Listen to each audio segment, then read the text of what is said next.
You know that feeling when time seems to fly by? Well, what if I told you it could also slow way, way down? Today, we're going to get into one of the most elegant and honestly reality-bending ideas ever conceived, Albert Einstein's special theory of relativity. Let's dive into the story of how a single tiny crack in the old physics led to a complete revolution in how we understand space, time, and even energy itself. All right, so for centuries, Isaac Newton's laws of motion were, well, they were everything, the absolute bedrock of physics. And they worked perfectly for pretty much anything you could throw at them, from falling apples to orbiting planets. But then, in the 19th century, along came James Clerk Maxwell and his equations for electricity, magnetism, and light. And this created a huge problem. The two sets of laws just flat out contradicted each other. Physics was staring down a full-blown crisis. So, where did it all go wrong?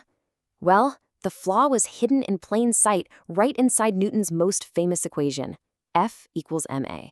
See that m for mass? Everyone just assumed it was a constant, an unchanging property of an object. But it's not. An object's mass actually gets bigger the faster it moves. The only reason nobody noticed for over 200 years is that the effect is just absurdly small. For a satellite orbiting the Earth, the change in its mass is just 1 part in a few billion. You just never, ever see it in your day-to-day life. And the key to unlocking this whole mystery, the big clue, turned out to be the totally bizarre behavior of light. This created a really strange paradox. Let's imagine Joe is standing still, and Mo flies past him in a super-fast spaceship. Now, common sense and all of Newtonian physics tells us that their speeds should just add or subtract, right? So if a beam of light passes Mo's ship, he should measure its speed as the speed of light minus his own speed. But every single experiment showed that was wrong. It doesn't matter how fast you're moving or in what direction, you always measure the speed of light as the exact same value. It's like nature was just breaking the rules of basic math. And this was the final nail in the coffin for the old way of thinking. Back in 1887, the famous Michelson-Morley experiment was set up to measure Earth's speed through this hypothetical substance called the ether, which everyone thought light had to travel through. They split a beam of light, sent it in 2 different directions, and expected to see a tiny difference when the beams came back together because of the Earth's motion. But they found nothing. Absolutely zero. It was such a shocking result that one physicist called it a conspiracy by nature to hide any trace of absolute motion. And this is where Einstein comes in with his big breakthrough. He just turned the whole problem on its head. Instead of trying to find a flaw in the laws of light to make them fit our ideas of space and time, he asked a truly radical question. What if the speed of light is the one thing in the universe that's absolutely constant, and our very definitions of space and time are the things that have to change? This one audacious idea was the foundation for a whole new reality. Einstein basically said, look, to make the laws of physics work for everybody, no matter how they're moving, we have to throw out our old, comfortable ideas about how we measure the world. So here's a direct look at the old physics versus the new. On the left, you've got Newton's simple world. Space and time are totally separate. But look on the right, in Einstein's world, you can see that to calculate someone's position in space, that's x prime, you have to include their position in time, t. And to calculate their time, t prime, you need their position in space, x. Space and time aren't separate anymore. They're literally woven together.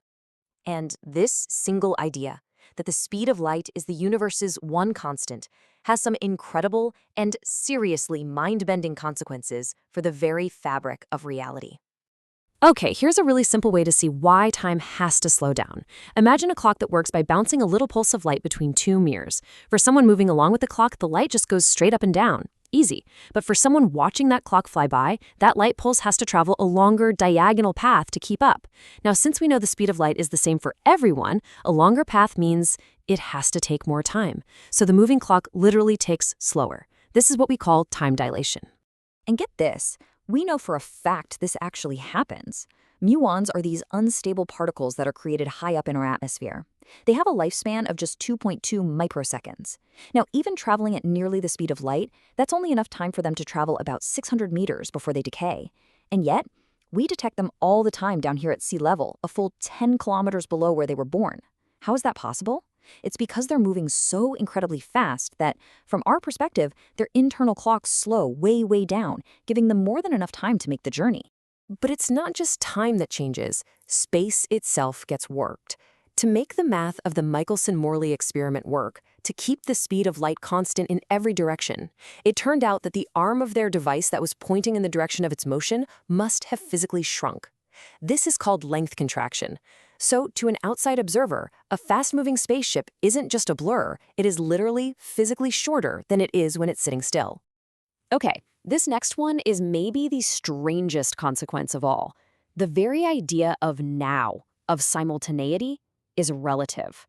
Imagine someone on a spaceship setting two clocks at opposite ends of the ship. From their perspective, they are perfectly synchronized. But for an observer on the outside watching this happen, the light signal used to sync the clocks has to travel farther to reach the front clock than the rear one. So for the outside observer, the two clocks are not in sync. Two events that happen at the exact same time for one person happen at different times for another. And this brings us all the way back to mass. As you push an object closer and closer to the speed of light, the energy you pump into it doesn't just make it go faster, it actually increases its mass, making it harder and harder to accelerate. At the Caltech synchrotron, for instance, electrons moving near light speed become 2,000 times heavier than they are at rest. As you get closer to C, the mass approaches infinity, which means you'd need infinite energy to get there. And that's it.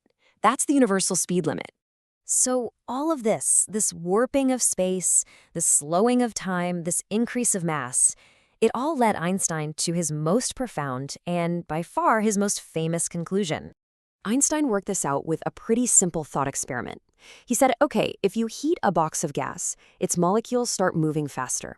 Well, according to his own theory, if they're moving faster, their individual masses must increase. So the total mass of the hot box of gas has to be slightly greater than the mass of the cold one. The energy you added, the heat, had actually added mass. Following this chain of logic, he came to the absolutely stunning conclusion that mass is just a highly concentrated form of energy. And E equals mc squared isn't just some theoretical curiosity. It's a cold, hard, measurable reality. After an atomic bomb explodes, if you could gather up all the resulting products, they would be measurably lighter than what you started with. That missing mass is what became the bomb's devastating energy. And in particle accelerators, we can literally watch matter and antimatter annihilate, converting their entire mass into pure energy, exactly as the equation predicts. So you see, this was a complete paradigm shift. The old Newtonian world was like a fixed, unchanging stage where things happened according to absolute rules. But Einstein gave us this dynamic, malleable universe where time, space, and mass all depend on your point of view, all woven together into a single fabric we call space-time. Just by questioning a single obvious assumption, Einstein completely rewrote our understanding of the entire universe. It really makes you wonder, doesn't it? What obvious assumptions are we holding on to today that might just be waiting for the next great insight to come along and shatter them? What are we going to find when we do?